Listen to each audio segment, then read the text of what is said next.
Hi, it's Paris with our next episode of Turning Japanese Tuesdays. Now, just about the time we were getting settled in Japan after 6 months or so, it was Christmas, and we were terribly homesick. However, we got this lovely commemorative plate from Kentucky Fried Chicken. If you bought a Christmas platter at the Kentucky Fried Chicken in Tokyo, they actually gave you this commemorative plate to put on your wall. And as we all know, Colonel Sanders may land on your roof tonight with many Christmas delights in the fine Kentucky tradition. Now I have sort of a mess on my desk here because I thought I can't really capture the feeling of being in Japan that first year, now almost 30 years later. This was 1987. However, that first Christmas, after being in Japan 6 months, I made an audio tape to send to my family in Seattle to tell them all the cool stuff I had learned about Japan, and a photo album that went with it. So the tape goes through and says, turn the next page, and I explain about the pictures. So I am digitizing the first 10 minutes or so of this tape, gonna scan these pictures, put it together, and let you hear me tell you what it was like to be in Japan that first year. Hello again from the streets of downtown Tokyo. We're talking to you from a part of town called Ikebukuro. This is part of a series of audio-visual tours of Tokyo. On this first one, we're going to take you through where we went when we first arrived here. Perhaps you can hear the traffic in the background. And the first picture that you're looking at should be picture number 1, is a picture of the Sunshine 60 building, part of the Prince Hotel chain. We stayed on the 28th floor and had quite a view of Tokyo our first night. The cost of a room was a gift for us from Claudia.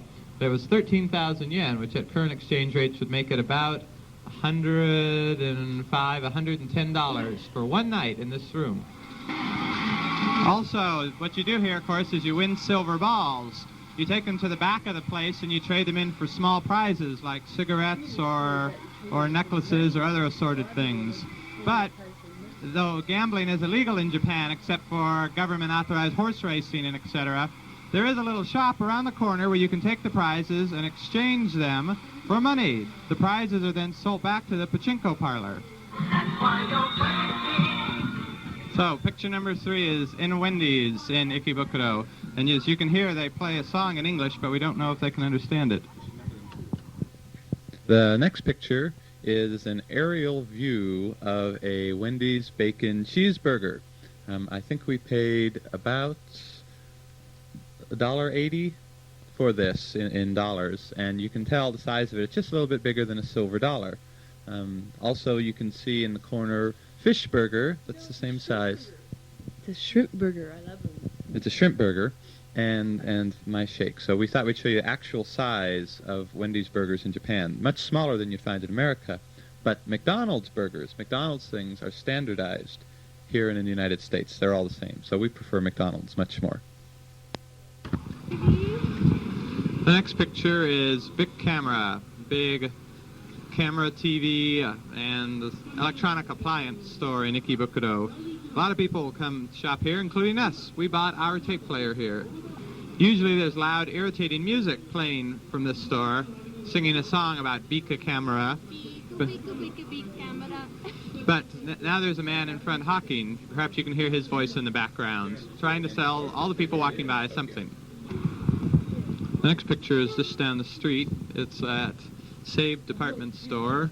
For Christmas they had a picture of a young boy and a girl dressed up, though they weren't smiling. They didn't look very happy about Christmas. But this, we don't know. We assume that it's probably for Valentine's Day. Now that I've had a moment to look at it, I can read the hiragana for you on the bottom. It reads, Hoshimono ga Hoshiwa. And our general consensus is that it probably means something like Happy New Year. This next picture, believe it or not, is on the top of the department store, Seibu Department Store. Lots of kids' rides, things for kids to do. We're looking at a small pet area that they have on the upstairs also. There's merry-go-round, car rides where you try to get candy, video games, a bunch of picnic tables, food for sale, and as in the next picture, remote-controlled car game where they have 3 steering wheels. I only see 2 cars out there at the time, and you drive them around and can crash them into each other or race them around the track. So supposedly in Japan, children get priority and a lot of emphasis, and it's true. This is your, well, little upper middle class department store, but they have a kid's paradise here on the roof. Next, you're going to hear a strange clicking sound. It's the result of a man at the little ticket stand that you have to pass through. You buy a ticket in a separate place from a machine, because if you had to buy the tickets on your way in, there'd be a long, long, long line. So in one place, there are many machines that sell the tickets. Then you go up, and they have several men standing there, and what they do all day is, in one hand, they have a little metal, like pair of pliers, but it punches out a little piece of your ticket to show that you went through the right place to go into the train station. And so that's what he stands there doing all day. He stands there making this clicking noise and putting your ticket in the thing.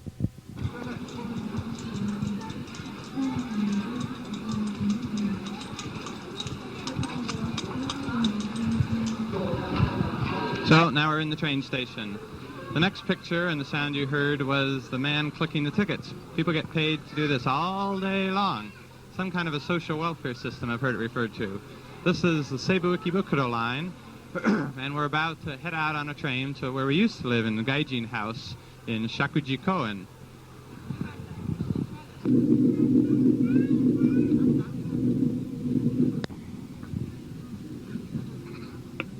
お待たせいたしました。ご乗車ありがとうございます。この電車は急行飯能行きでございます。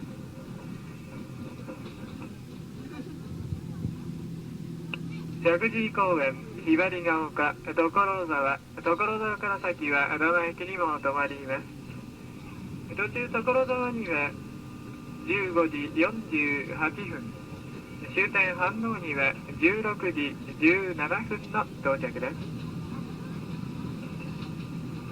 次は石神井公園に停まります。 So if you're wondering what he just said, it was basically that, thank you for riding Seibu Ikebukuro line. The next stop on this train will be Shakuji-koen. Its final destination is Tokurozawa, and then he listed the approximate arrival times, which I couldn't quite make out, and then he told us once more that we were going to Shakuji-koen. The next picture, or two, we don't know which one's going to come out, is of the crowd of people in the train. Actually, this isn't very crowded.